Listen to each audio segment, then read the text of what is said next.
right, good afternoon, everybody, and welcome to another of the Scleroderma Atlantic webinar series. We're very excited today. We're going to be hearing from Dr. Brett Thombs from SPIN. So today's webinar is entitled, What is SPIN? So dedicated research and programs for people living with scleroderma. We're, of course, video recording this for a YouTube channel later on. We're also live on Facebook today, so welcome to everybody joining us either sort of through the webinar, regular webinar channels or through Facebook. So thank you for joining us. Looking forward to having a little bit of a chat with Brett to see what's going on in terms of SPIN. So just a little bit of background. So SPIN was founded by Dr. Brett Thombs as a partnership of researchers, scleroderma clinicians, patient organizations, and patients who work together to develop and test online programs to help people cope with important problems related to scleroderma.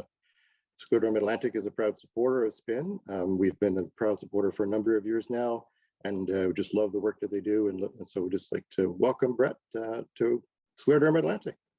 Well, thanks. I'm really happy to be here because in addition to being a supporter, and thanks for the nice words, you have some really wonderful people that are involved with us and work with us all the time. And we've really enjoyed partnering with you and the group and people from the group. So we have a wonderful history with you guys. Yeah, we love it. So maybe Brett, just talk a little bit about sort of where SPIN originated from. So how did SPIN get to be? Sure. So, I mean, this all started, I came to Montreal. I'm originally from the States in 2006 or 7 and started working in scleroderma. I was asked if I was interested in, for the first couple of years, we were publishing work and I'm a psychologist in my background. So that what kind of problems people face on a day-to-day basis. And there's a lot of them and a lot of different kinds of problems that people face living with the disease. And at some point, it started to hit me that, what should we do about this? We keep documenting all these problems, and to what end?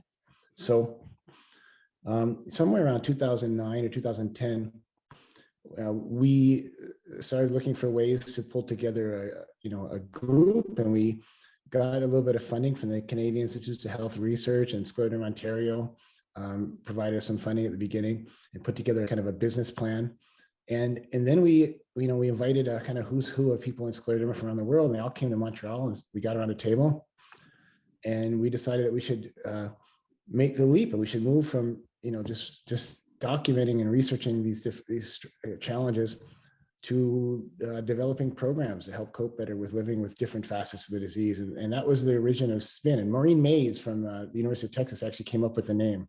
So kudos to Maureen.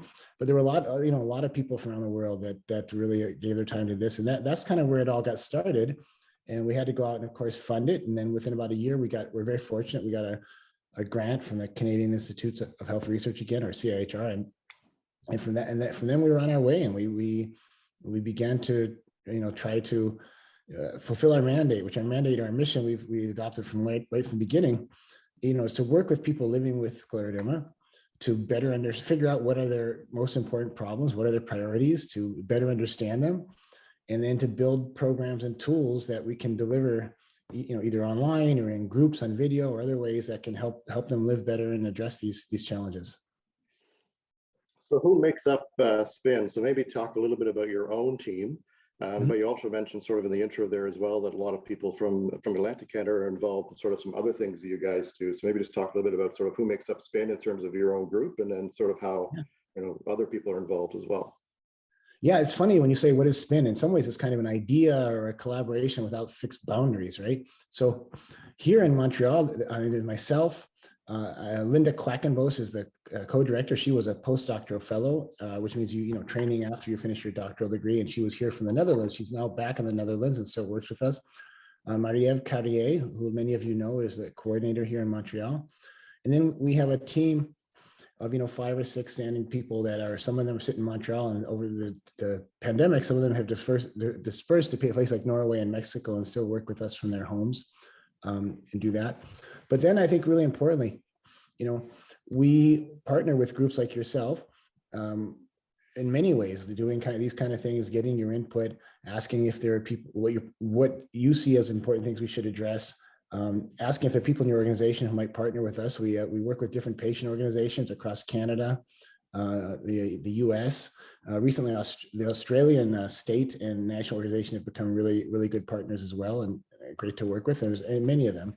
And we work with doctors and researchers from across the world that have all given their time. So in many countries, when you get a grant, you're supposed to pay your salary with it, and we don't do that in Canada. But doctors from the U.S. and other places like that have just given their time. So a lot of our programs you see were created not just by people in our office, but we kind of are the hub. And so, whoever it be, Maureen Mays or Fred Wigley at Johns Hopkins and Laura Hummers, or it could go down the list, and we're leaving off tons of people, have helped us put these things together. And then, most importantly, it's people with scleroderma. So we've really been committed that we had, this is an organization for people with the disease. And so whenever we start a project, we've done this on an ad hoc basis over the years, but now whenever we start a project, we go out and see if there are people who want to be on what we call a patient advisory team. So we're starting to look now more systematically at pain and living with pain. So we're just forming a team of people, and we try to get a diverse group in terms of their experiences and age and where they're from, and if for something like pain, if they're able to work or not able to work, and so forth, so that that group can help us decide what are the important questions we should be asking, how we should be asking them, what should the priorities be. And I think something that's really neat that we're just starting to do is that we've been at the forefront in engaging patients, but now we have a couple of people on board. Claire Adams is coming from Australia as a postdoctoral fellow, and Elsa Nasser here in Montreal as a doctoral student. We're actually going to be pulling together a panel of patients and organizations very soon to help us look at more systematically how we make this a patient-based organization and engage. So that's really exciting. And so exciting. Yeah. So I know you guys have done a lot of really cool and interesting things, especially of late. So maybe talk a little about some of the programs you guys are working on, and especially those that sort of can be accessed by, people from Atlantic Canada, for example, who just want to see sort of access some of the programs you guys have been working on. Like I said, I know that you've been working on a lot of really interesting stuff, and there's some that's now available to those living with scleroderma. Yeah, so you're right. We have a number of different kinds of programs. So one of them, and what we do to fund these things, which aren't cheap, is we usually go out and get we go out and get research money. We do these as research projects, which helps us deliver them to a lot of people, build kind of the tools and the programs. And then afterwards, we work with groups like yours to make sure that people know about them and they can access them. So one thing that we finished our trial or our tests of the last year or so, which we'd been working on for many years, was our SPIN SLED program, our Scleroderma Support Group Leader Education Program, training program. And that's ongoing. So that the research is done, but if you want to be a support group leader, if you want to do it locally, if you want to start an online group, which we're really encouraging to get more people involved, that training is still going on, and that involves 13 weeks, about 60 to 90 minutes a week on video conference with people from all over the world.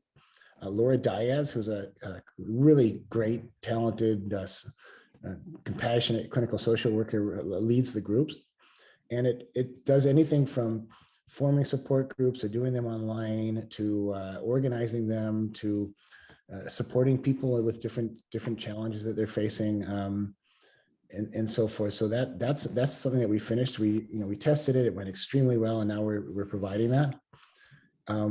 When we first started doing this, we had purely online programs. Things like video conference like this 8 or 10 years ago weren't so easily done. Right. So we the first program we did was our Spin Hand program. It's a program of exercises that people can use either to try to prevent loss of function in their hands, or if they've lost some function, to maybe try to get some back. And that's online. If you go to our spinsclero.com website, and maybe Jason, you guys can provide that afterwards to people. Absolutely. Yeah, you can log in. Basically, you log in there and just sign up, provide your email, put a password in, and then you're free to use it. And we did a trial on that, and so many people have done it through that. But now it's out there for people to use.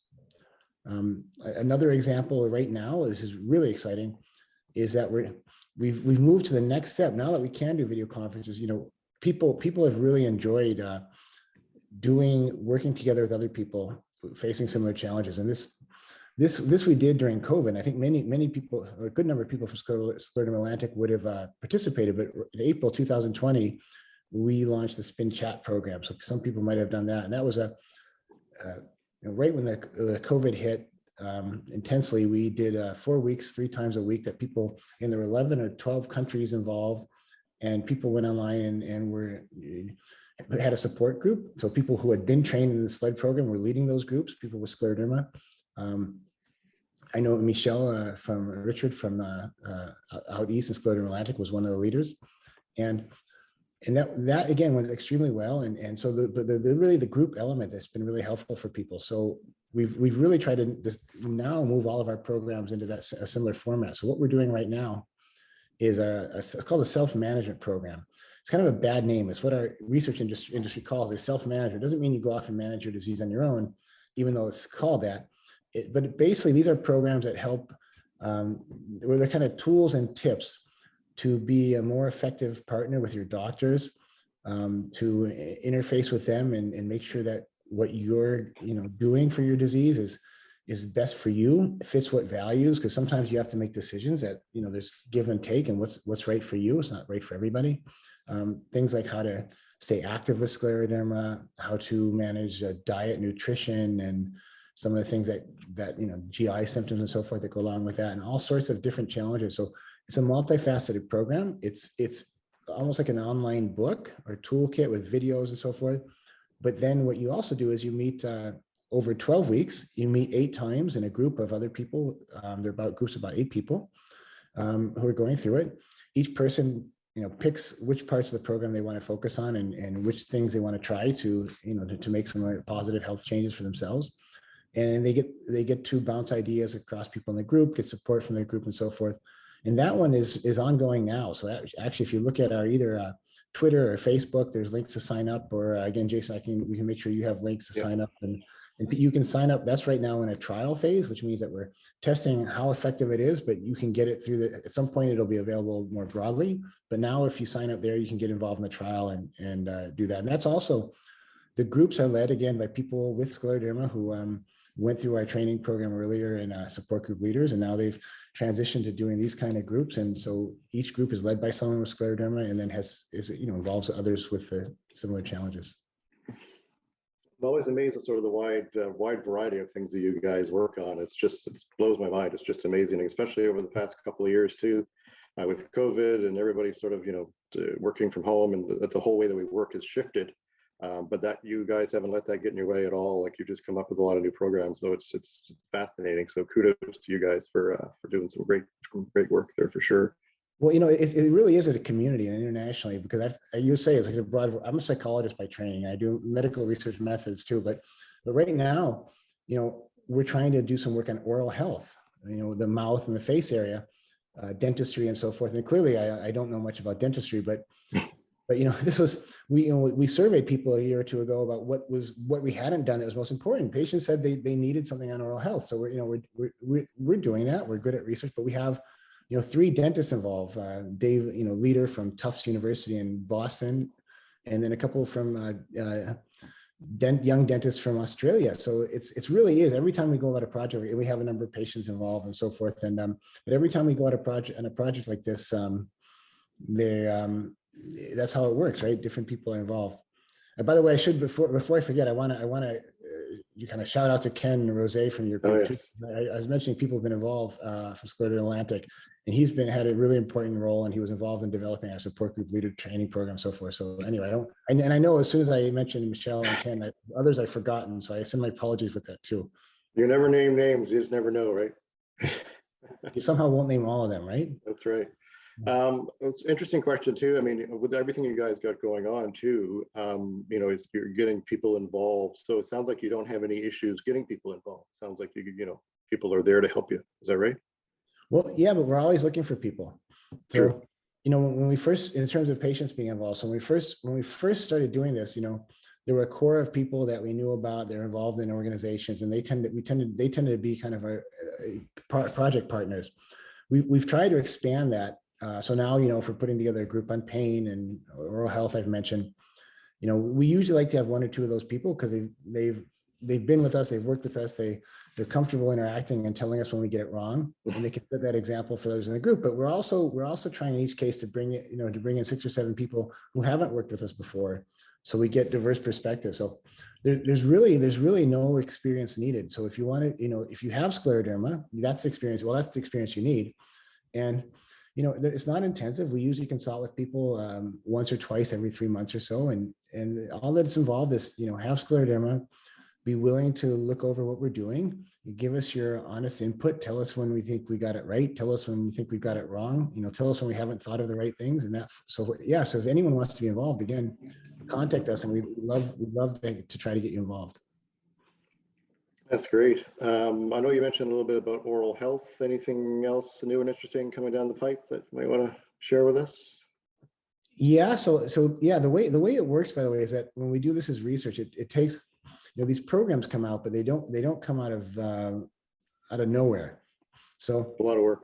So the support group training program, just to give you an example, we spent years, preparing this. So we first went out and we interviewed support group leaders, people who attended support groups, people who didn't want to attend support groups for some reason. We tried to understand that.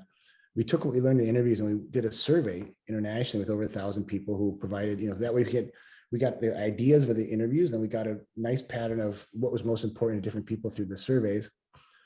And then, we worked with our group to start building the program, which took a while. We pilot tested it. We had to get funding. So it took, before we actually got into the full trial, and now it's an ongoing program, but it took quite a few years. So we always have a few things coming up at different stages. So, one of the things is that Nora Ospo, a student who's now in Norway, is working on is nutrition. And that's a tough one. We're trying to figure out, where people get information on nutrition and where there might be a way to help people get information that's helpful to them. And again, a lot of people have probably participated in those surveys and some of the work we've done with that. Another thing we'd like to try to do is get a program so people with scleroderma can support each other to be active physically.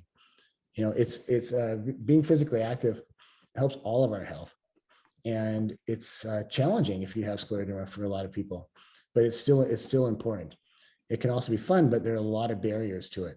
So that's one of our, and again, these are just starting. So we had with our Spin Chat program during COVID, one of the things we did to help with mental health was helping people to stay moving, because staying moving is actually really an important component of mental health. And there's a professor out in Calgary named Nicole Kulos-Reed who we were linked up with to do this part of it, and with her team, and they did a wonderful job in the Spin Chat. And some people might have worked with some of her team members in that. So what we'd like to start working on now is, how we can put together one of our programs that, supports people to stay active, and despite how hard it is in doing that. What else do we have coming? We have another program similar to our group programs in self-management that's going to be related to body image, the coach program, or coping with appearance changes. And that one was put together primarily by Vanessa Malcarney. She's a psychologist at San Diego, University of San Diego, along with some colleagues from Bristol, from their Center for Appearance Changes. So this one, deals with this challenge that people face of, when your appearance changes because of scleroderma, and you walk into a room, and sometimes there's unwanted attention, there's stares, or sometimes there's aggressive comments and so forth. That's a lot more unusual, but often people are dealing with stares, or people look away and aren't sure what to do. So if you have scleroderma, you don't want this attention, but you get it, but yet you're the only one in the room who knows how to deal. So this program really helps to develop some strategies to cope with that experience. So that's going to be coming down the pipe in the next year or so, and for people. I think those are the other ones. Again, we're starting our program for we're going to get some patients involved in how to engage with patients better and more systematically. But those are we have a few things going on. Yeah, that's good. That's great. Like I said, I'm always amazed at sort of the wide variety of things that you guys work on too. I think it's amazing. You guys do some super work, and I know you mentioned too about people getting involved. So we'll certainly share on our sort of social media and through other outreach communications, sort of your website and all your social media links as well. so that people can kind of connect with you if they're interested in joining your team. Great, thank you. That's great. Well, again, really, we want to take the opportunity just to highlight some of the great work that you guys have been doing. Really appreciate you coming on, Dr. Thombs, to talk a little bit about SPIN today. Well, again, thanks a ton for having me, and then thanks on behalf of my team. We love working with your group and a lot of people out there from the Atlantic provinces. So thanks a lot, Jason. Perfect. Thanks, Brett. And for everyone else, this is the last of our webinar series for the winter. We'll be back in the fall, but we will be hosting another webinar in May. Of course, June is Scleroderma Awareness Month, and we have a number of run walks happening across Atlantic Canada this year. We're super excited to be hosting an event in each Atlantic Canadian province, the first time ever. So stay tuned for a webinar in May to lead, so you can learn all about how to register and join, and with all the dates and things like that. So we look forward to seeing you in May. And again, thank you, Dr. Thombs, and thanks everyone for joining, and wish you all a happy Sunday. Have a great day.